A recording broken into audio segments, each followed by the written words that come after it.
แสนโชคดีที่ได้ตัวเจ้าเป็นคู่ครองได้กลับมาตัวอายมันแสนโศกหายเป็นคนมาทีหลังก็เลยต้องแพ้ร้องไปนับตั้งแต่นี้คงต้องยอมโอ้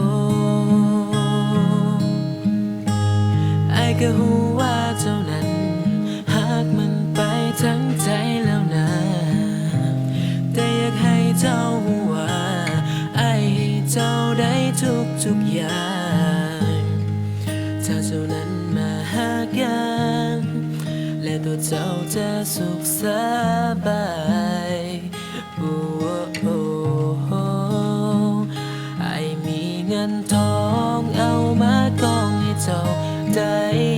เพื่อให้ใจเจ้าเปลี่ยนผ่านบ่ไปหากมันมาหาอาย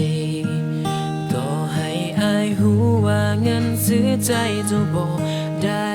แต่คือสิ่งเดียวที่เห็นได้สุดท้ายอายคงต้องยอมหาคงต้องยอมหาอายคงต้องยอมเจ้ามีมันใจเจ้าหา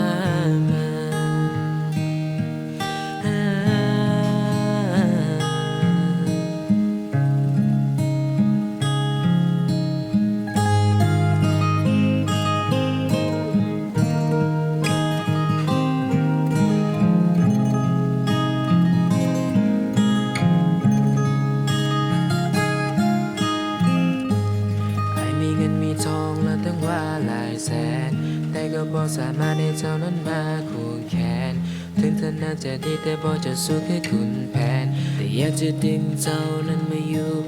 ในใจอยากให้รู้ไว้เจ้าคือคนที่ก็อยากได้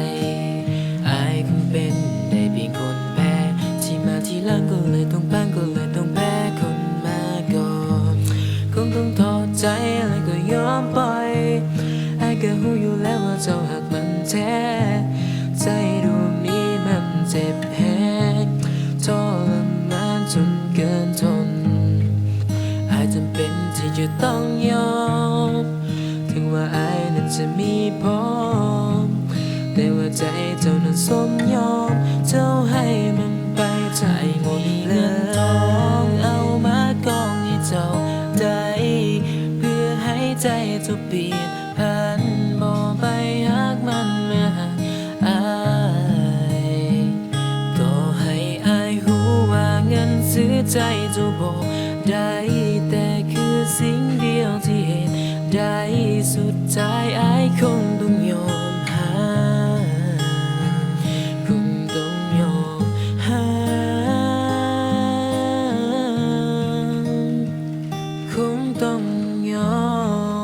ม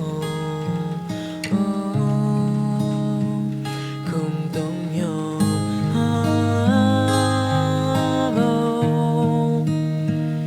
อายคงต้องยอมเจ้ามีมัน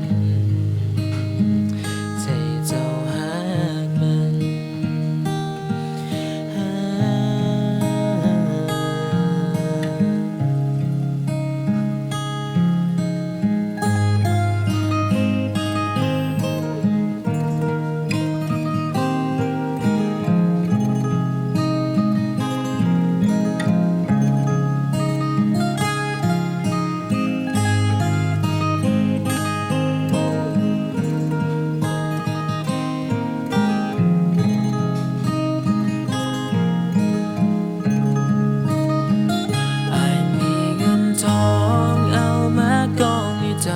ได้